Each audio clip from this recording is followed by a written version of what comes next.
Have you ever trusted someone so completely that the idea of them hurting your family felt impossible? That's how I felt about my brother, until the day I came home from a business trip and realized he'd kicked my teenage daughter out of my own house. My name is Melissa, I'm 42, and this is the story of how betrayal came from the one person I thought I could always count on. Growing up, it was always just me and my little brother, Ryan. Our parents weren't around much, so we only had each other. When Mom passed away, I promised her I'd always take care of Ryan, no matter what. Years later, I became a single mom to my daughter, Lily. She was 15, smart, sensitive, the kind of girl who writes poems and paints sunsets. Ryan never had kids of his own, but he adored Lily.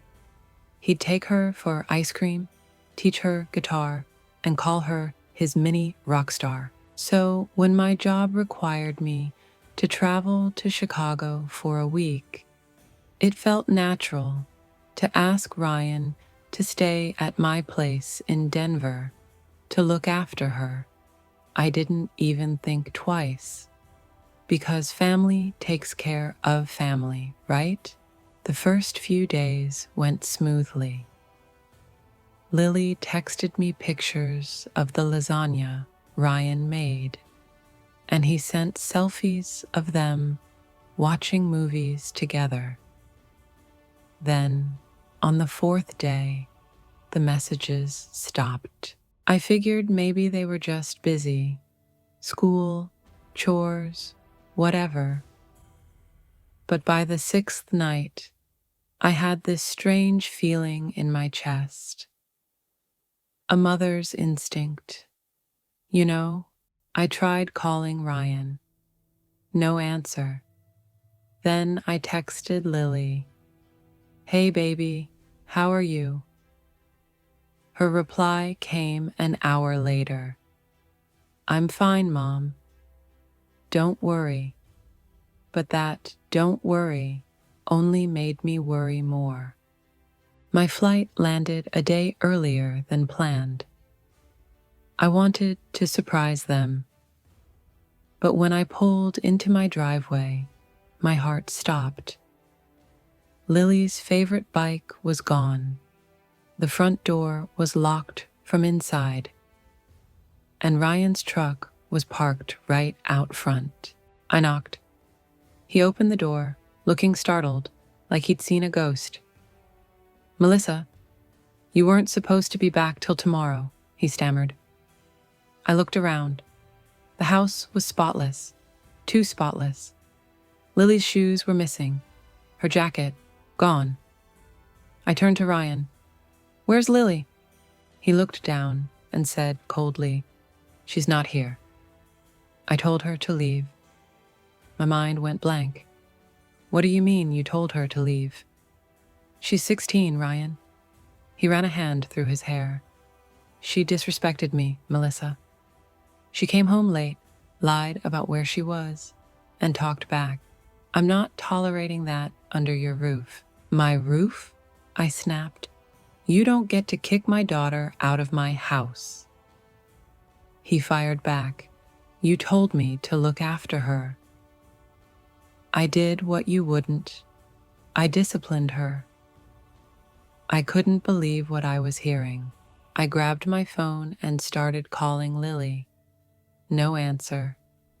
That's when I noticed her phone charger was still plugged in by the couch. She'd left in a hurry. For the next 3 hours, I drove through the neighborhood. Parks, coffee shops, her friends' houses. Finally, I found her sitting on a bench near the old community library, shivering and clutching her backpack. When she saw me, she burst into tears. I ran to her and wrapped her in my arms. Between sobs, she said, "He yelled at me, Mom." I told him I was at Emma's house studying, but he didn't believe me.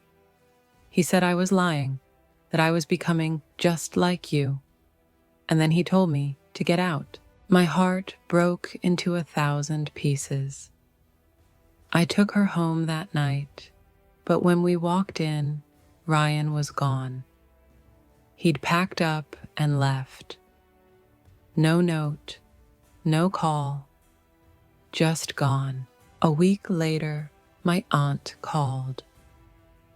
She told me Ryan had been staying at her place, angry, defensive, blaming me for everything. I drove there to talk to him one last time. When I arrived, he looked exhausted. I said quietly, "Ryan, you didn't just hurt Lily. You broke her trust. You broke mine." For the first time, he didn't argue. He just whispered, "When I saw her lying to me, I saw us. When we were kids, when you used to sneak out, and I got blamed." I don't know. Something in me snapped. That's when I realized his anger wasn't really about Lily. It was about old wounds he'd never healed. I took a deep breath. "I forgive you," I said, "but you need to make things right with her. Because she still loves her uncle, even after what you did." It took time. Weeks, then months.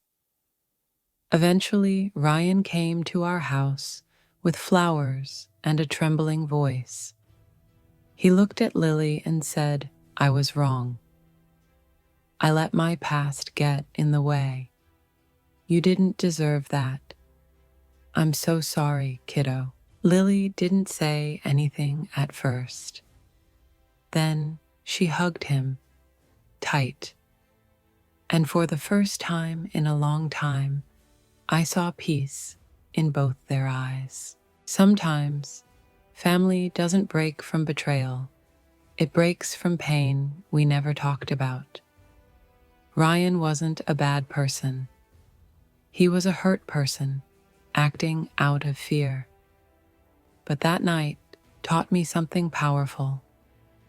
You can forgive someone without excusing what they did. And sometimes, healing isn't about forgetting. It's about understanding why it happened. Today, Lily is in college. Ryan visits on weekends. We laugh, we argue, but we talk, honestly, this time. And whenever I leave for a trip, I always remind both of them, home isn't just where you live, it's where you feel safe, and I'll never let that safety break again.